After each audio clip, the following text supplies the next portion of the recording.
La Liga kicked off this weekend, and Jason, by kicked off, I meant goals were literally flying all up in my face.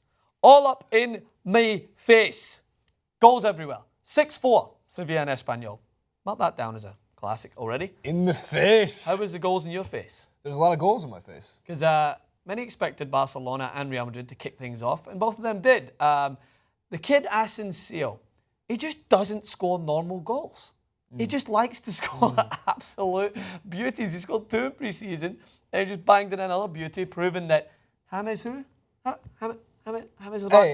Rodriguez? James is about to make Real Madrid like $60 million whatever's, but still. I don't get how they make their money back. Like, when a player goes somewhere and doesn't play as well, like, why do teams not go like, I'm not giving you that much? Like, he obviously didn't prove himself, like Benteke for Liverpool. How'd they get that money back? Well, that was a Premier League transfer, right? So we kind of knew heading that one, well, if he's not working here, he's probably not going to work there. Switch leagues altogether. Maybe it's a managerial problem, but just last year, Angel Di Maria was not working in Manchester United because Van Gaal didn't want him to work in Manchester United, and then he goes over to Liga 1. Everything changes. I see your point. So that's validated. Rodriguez, I don't know, Arsenal? Maybe. I just love saying it. I know, I just love saying it. It just makes sense. Somewhere in this world, there's an Arsenal fan that every time anyone mentions Arsenal for a transfer, he hears it. He's just... Jason Rubin in Los Angeles, California. Maybe we can make our, maybe we can make our good friend Damien Carville happy. He could go to Everton. He's a big Everton fan, isn't he? Maybe. You know, maybe. West Ham apparently was circling the pond from. Either way, Jason, the substance of this clip, I know it's going up now on a Tuesday. La Liga happened over the weekend, but we wanted some time to digest, and frankly, UFC 202 happened, and the internet exploded. Maxwell's head exploded. Maxwell's voice was lost. Jason Rubin's voice was lost. That was all just in a weekend. But both big teams made big statements. So Barcelona demolished Real Betis. Messi and Suarez. How do I say this, Jason?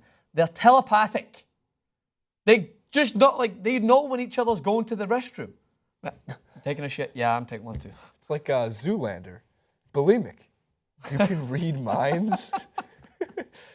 They're telepathic. They can actually read minds. This is a good point, by the way, really quick. Scary. That point there that Jason just mentioned, off the cuff, completely random, that's what you're going to get in our podcast. So make sure to stay tuned for that. And by the way, Stay Tuned is another breadcrumb to Tune In, which is the podcast network which we are working with. So we're going to do a clip specific to it. And please, lads, ladies, gents, men, boys, girls, all of them, just if you're interested in seeing what tangents we go on, make sure to follow all the links in the description when we put it in and all the stuff that we're pushing towards a podcast, because we want it to be a success. It's going to be sports, but it's also going to be everything and anything that we go to, life in general. So, Jason, what impressed you more so? Was it Messi and Suarez's telepathic ability to find each other no matter where they are on the field, or is it the fact that Gareth Bale so easily just carried on his Euro 2006 and end of season I was more impressed with Gareth Bale because as each season goes on, as long as Suarez and Messi, and eventually, although it's a little bit delayed, Neymar's return to Barcelona, as they keep playing together, yeah, there's going to be more chemistry. We kind of saw that they already got along off the pitch when Suarez first showed up and helped bang in goals and on their way to a Champions League, and they treble altogether. So them picking up where they left off and even getting better, not impressive, expected. Yeah. Gareth Bale, also somewhat expected seeing his form, but then I realized, you know, I understand the power dynamic with Ronaldo and Bale on the pitch at the same time. However, didn't we see this Bale with Tottenham? This is kind of just a more improved, a better version, a more experienced version, a still as fast version of Gareth Bale. So hopefully when Ronaldo comes back from injury, what if they become telepathic, not bulimic? Oh my God. I was thinking of Zoolander. I know. Again. Oh God, just pick up. I think they will be, and I think that it was crucial for Zinedine Zidane's plan going forward this season because he didn't add as many moving pieces as other teams did. He thought that with Gareth Bale with a fantastic Euros underneath his belt, Ronaldo with a great Euros underneath his belt, Asensio, who just seems to be a young lad, similar to Lucas Vazquez, hungry to perform. And then you've got Morata, who's standing in for the injured Benzema, whose movement off the ball is second to none, creating up space. Just because you can't quantify everything, like I know everybody wants to quantify everything. Oh my God, goals, goals, goals, goals, goals, goals, goals. 5-4 games, 6-4 games, I want goals. Sometimes you actually got that this weekend. Sometimes it's a movement that allows for those goals to happen that you have to pay tribute to. And I think that Morata deserves a lot of credit for that when it comes to his Real Madrid tenure starting again. So the question is, and this is a courtesy of, not a bad one from our EP DCast, who wanted, the DCast and the DJ Cast, who wanted us to kind of pose this question early on to the audience. And I was a little bit skeptical, but I thought, fuck it, let's just do it.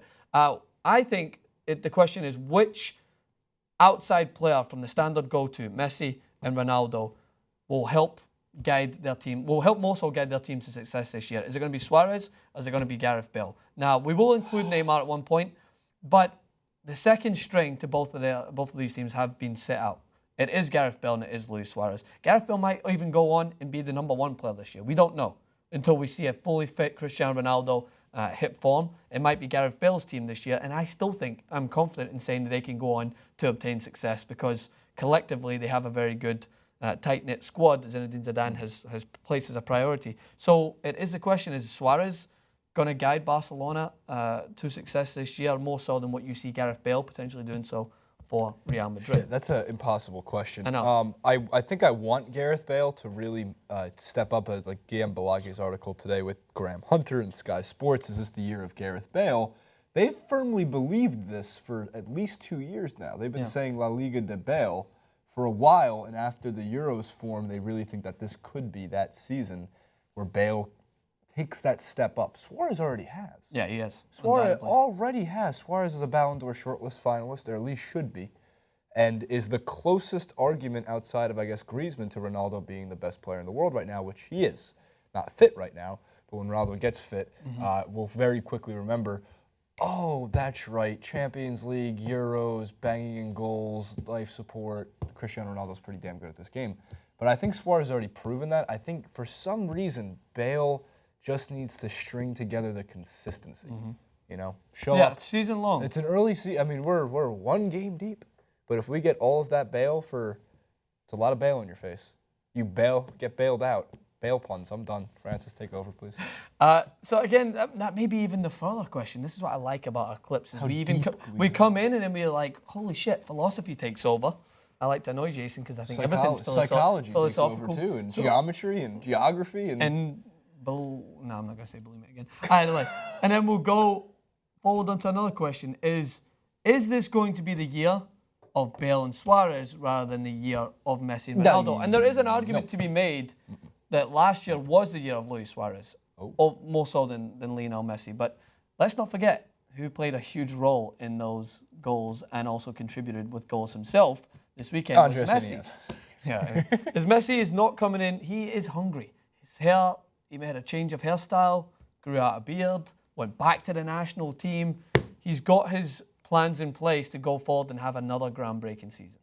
And I would never bet against the little Argentine, but I think that the better Messi is getting, the better Suarez is going to get. And it's going to be this neck and neck thing where I don't think they care that we're posing this question, because whilst Barcelona are getting to the pinnacle of their success, who cares who's the man that's in the front?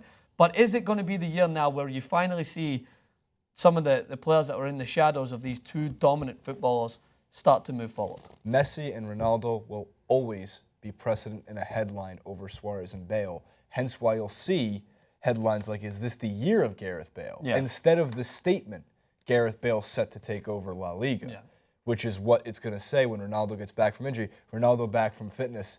How many goals is he going to score on Sunday or Saturday if they play? Which is about, 4 weeks out, 5 weeks out? We don't know yet. Definitely in time for El Clasico. I can promise you that. Ronaldo will be fit for El Clasico no matter what. Messi could have been in jail for tax evasion. They'd be like, oh, look at that. Messi's getting out the morning of El Clasico. No way. Yeah, it's unbelievable. How could they possibly? It's almost that was the Luis Suarez thing was so funny, man. It was like when he first came back from the ban, it was just like, yeah, he's getting out.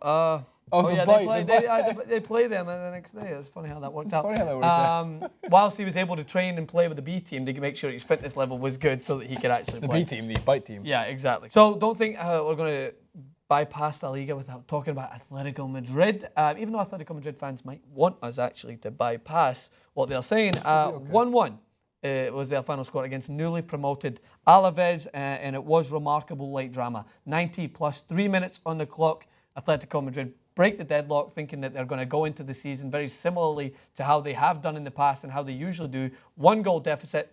I don't care how pretty it is. I don't care how many goals you score. We're going to get the job done. And then in the last minute of added time, I believe, 95 minutes on the clock, Manu Garcia leveled the scoring, gave Alaves an emphatic start to their La Liga campaign. Just a point on the board, but that point will be very, very significant. So, a lot to break down as the La Liga season moves forward, and as always, we will be right there with you, neck and neck, toe to toe, head to head, eyebrow to eyebrow, Ronaldo's case. And you will always find your say La Liga really quick. You always find your La Liga coverage right here on TYT Sports. Hit us up on Twitter, JasonRubin91, Francis_Maxwell. What was your big takeaways? Is this the year of Bale and Suarez, or will it continue and always be, even when they retire and go on to the old people's home, the years of Messi and Ronaldo?